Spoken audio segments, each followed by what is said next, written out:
আল্লাহ রাসূল সাল্লাল্লাহু আলাইহি ওয়াসাল্লাম আয়াতুল কুরসি পড়ে ফু দিতেন নিজের গায়ে। সূরা ইখলাস, সূরা ফালাক, সূরা নাস তিন কুল পড়ে ফু দিতেন। সূরা ফাতিহা পড়ে ফু দিতেন। এগুলো পড়ে হাত দুটো মিলাবেন, হাতে ফু দিয়ে মাথা থেকে পা পর্যন্ত মাসে করবেন। It's a protection from your Lord.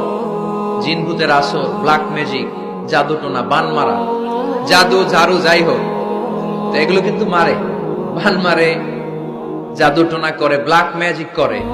এগুলো থেকে আমাদের সোনামণিদেরকে আমরা প্রোটেকশন করাবো কিভাবে? ওদেরকে শিখাই দিব। সূরা ফাতিহা পড়ে, আয়াতুল কুরসি পড়ে, তিন কুল পড়ে তুমি হাতের মধ্যে ফু দিবা।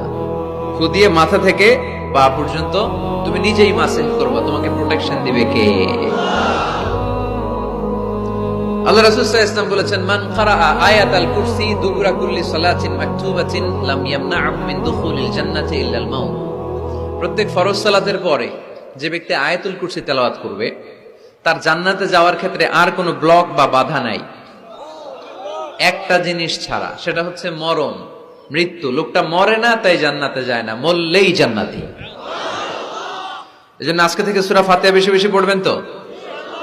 সাইয়েদনা আবু সাঈদ আল খুদরি রাদিয়াল্লাহু তাআলা আনহু বর্ণনা করেন, আমরা একবার মরুভূমিতে সফর করছিলাম। হঠাৎ দেখলাম মানুষের জটলা ডিঙ্গিয়ে ভেতরে যেয়ে দেখি এক লোক শুয়ে আছে, আর অন্য লোকেরা মন্ত্র পড়ে ফু দিচ্ছে। উল্টা পাল্টা মন্ত্র পড়ে ফু দেয় না, সুমন্তর সু, কালিকুত্তার গু। আমরা ছোটবেলায় শুনতাম বাচ্চারা এরকম ছুমন্তর ছুমন্তর ছুমন্তর ছু, কালিকুত্তার।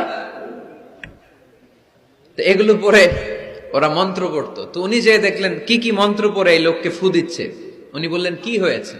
সবাই বলল, আমাদের নেতা সাইয়্যিদুল হাই, হাইমানি গোত্র, এই গোত্রের নেতা সাপ কামড় দিয়েছে, বিষে এমন নীলাভ হয়েছে দেহ, মনে হয় মারা যাবে। কি করা যাবে? তোমরা কি কোনো রুকিয়া ঝাড়ফুঁক জানো? উনি বললেন জানি। তাহলে আসো একটু ঝাড়ফুঁক করো। উনি বলল শর্ত আছে, আমাদেরকে ছাগল দিতে হবে, এক পাল ছাগল। আরেক বর্ণনায় এসেছে 30টারও অধিক ছাগল। সবাই বলল, আমাদের নেতা, এর যদি কিছু হয়ে যায় আমরা নেতৃত্ব শূন্য হয়ে যাব, ছাগল লাগুক আর ওট লাগুক, তুমি আসো। বাড়ি বাড়ি যে ছাগল এনে, ছাগল রেডি। সাইয়েদনা আবু সাঈদ আল খুদরি রাদিয়াল্লাহু তাআলা আনহু পড়তে আরম্ভ করলেন, আলহামদুলিল্লাহি রাব্বিল আলামিন আর রহমানির রহিম মালিকি ইয়াউমিদ্দিন ইয়্যাকা না'বুদু ওয়া ইয়্যাকা নাস্তাঈন اهدنا الصراط المستقيم صراط الذين أنعمت عليهم غير المغضوب عليهم ولا الضالين পড়েন আমিন। উনি এটা পড়ে ফু দিলেন। ফু দিতে দেরি, মুহূর্তের মধ্যে সোয়া লোকটা বসে গিয়েছে। আবার ফু দিছে, এবার দাঁড়ায় গেছে। আরেকবার ফু দিছে, হাঁটতে শুরু করছে, একেবারে সুস্থ। সবাই তো অবাক, টাসকি খেয়ে গেছে। আবু সাঈদ আল খুদরি রাদিয়াল্লাহু আনহু বলে, টাসকি পরে খাও, আগে ছাগল দাও। কারণ ছাগল দেওয়ার কন্ডিশন ছিল না, ওরা ছাগল নিয়ে আসছে। সাইয়েদনা আবু সাঈদ আল খুদরি রাদিয়াল্লাহু তাআলা আনহু আনন্দে এবার ছাগল নিয়ে সাহাবাদেরকে নিয়ে রওনা। পথিমধ্যে লেগেছে প্রচন্ড ক্ষুধা, তখন তারা কয়েকটা ছাগল জবাই করে খেয়েছে। খাওয়ার পরে পেট যখন ঠান্ডা, তখন ব্রেইন সচল। উনি চিন্তা করতে আরম্ভ করলেন, হায় রে, কোরআন দিয়া ঝাড়ফুঁক করে যে ছাগল নিয়ে আসলাম, ওটা যে খাইলাম, এই ছাগল নেওয়া জায়েজ হয়েছে কিনা এই মাসালা তো নবীরে জিজ্ঞেস করি নাই। কিন্তু ছাগল তো অলরেডি পেটে যায় হজম, কি করা? মদিনাতে যে জিজ্ঞেস করবো। মদিনায় যেই আল্লাহ রাসূল সাল্লাল্লাহু আলাইহি ওয়াসাল্লামের দরবারে যে জিজ্ঞেস করলেন, ইয়া রাসূলুল্লাহ, এমন এমন ঘটনা, ঝাড়ফুঁক করে আমরা ছাগল এনেছি, এটা কি জায়েজ হয়েছে? আল্লাহ রাসূল সাল্লাল্লাহু আলাইহি ওয়াসাল্লাম বলে, জায়েজ হয়েছে মানে অবশ্যই জায়েজ হয়েছে। কোরআনের দাম বাড়ায় দিয়ে আসছো মিয়া, ছাগল কিছু থাকলে আমার ঘরেও পাঠায়। সুবহানাল্লাহ পড়তে পারলেন না? ওয়ালাকাদ আতাইনাকা, বুখারীর হাদিস, ওয়ালাকাদ আতাইনাকা সাবআম মিনাল মাসানি ওয়াল কুরআনাল আযীম। নবী হে, নিত্য পাঠনীয় সপ্তবাক্য দিয়েছি, যেই দোয়া পড়ে ফু দিতে দেরি, অসুস্থ ব্যক্তি সুস্থ হতে দেরি হয়। এজন্য আল্লাহ ইরশাদ করেন, অনুনাজ্জিলু মিনাল কুরআনি মা হুয়া শিফাউন ওয়া রাহমাতুল লিল মুমিনিন ওয়া লা ইয়াজিদুয যালিমিনা ইল্লা খাসারা। এই কোরআনকে আমি শিফা হিসেবে নাজিল করলাম, এই কোরআনকে আমি রহমত হিসেবে নাজিল করলাম, এই কোরআনকে আমি তোমাদের জন্য হেদায়েত হিসেবে নাজিল করলাম।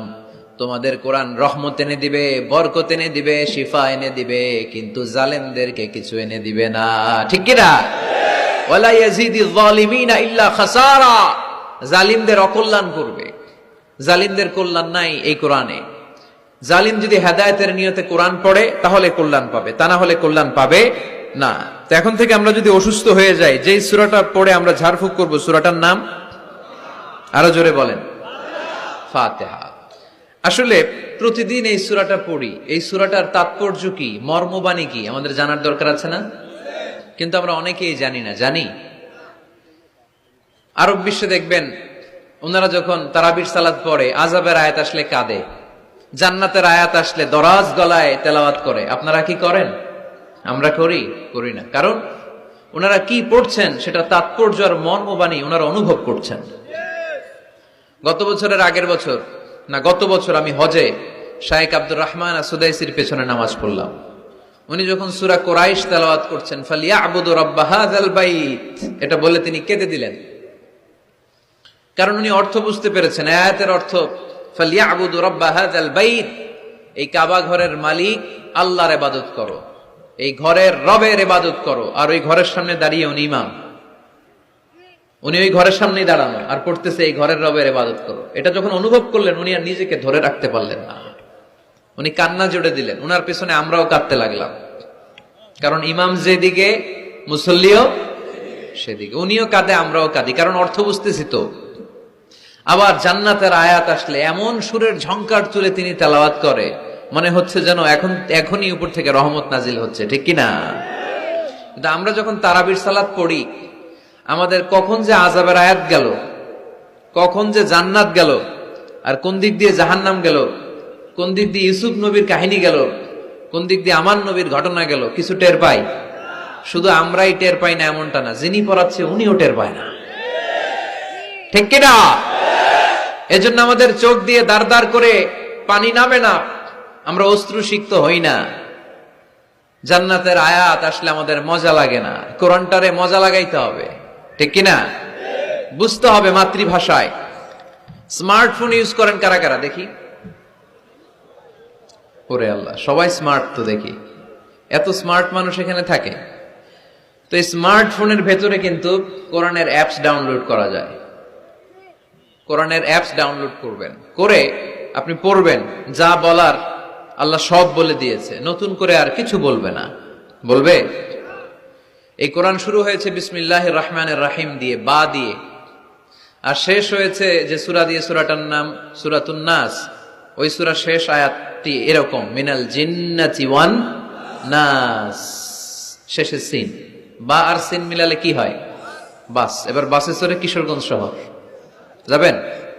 এই বাস কি ওই বাস না, এই বাস মানে যথেষ্ট, বাস মানে এনাফ, সাফিসিয়েন্ট। মাঝে মাঝে এরকম হয়, আমরা খাচ্ছি, আমাদের পাতে খাইতে পারি না, আরো তুলে দেয়, কারণ হুজুর একদিন পাইছে, খাওয়াই আজকে মাইরা ফেলবে। তো আমরা বলি বাস বাস, আর লাগবে না ভাই, আর পারছি না, বাস মানে যথেষ্ট আমার জন্য। তো আল্লাহ বুঝাতে চাইলেন 30 পারায় যা দিয়ে দিছি হেদায়েতের জন্য, বাস যথেষ্ট, নতুন করে কোনো কথার দরকার নাই। চিল্লায় বলেন ঠিক কিনা? It's a problem solving methodology, it's not a problem creating methodology. Quran কখনো প্যাচ লাগায় না, প্যাচ খোলে। এই যে সুতা দিয়ে বাঁধতে গেলে অনেক সময় প্যাচ লেগে যায় না, এটা কি বলেন আপনারা? গিট্টু। এই কোরআন কি গিট্টু লাগায় নাকি গিট্টু খোলে? সমস্যা তৈরি করে না সমাধান এনে দেয়? সমাধান চাও যদি জীবনে মরণে, ফিরে যাও খোঁজে নাও, চোখ রাখো কোরআনে। ঠিক কিনা? পড়েন সবাই। সমাধান চাও যদি জীবনে মরণে, ফিরে যাও খুঁজে নাও, চোখ রাখো কোরআনে। If you want the solution this দুনিয়া এন্ড আখিরা, go back, have a look to the holy কোরআনে। তাই না? সমাধান যদি চাই, চোখ রাখতে হবে কোথায়? নাকি এটিএন বাংলার পর্দায়? আসিতেছে আগামী শুক্রবার ওই পর্দায়, রঙিন পর্দায়, রূপালী পর্দায়, যেই বইয়ের দিকে চোখ রাখতে হবে বইটার নাম কোরআন। কোরআন, প্রিফেস অফ দ্য বুক।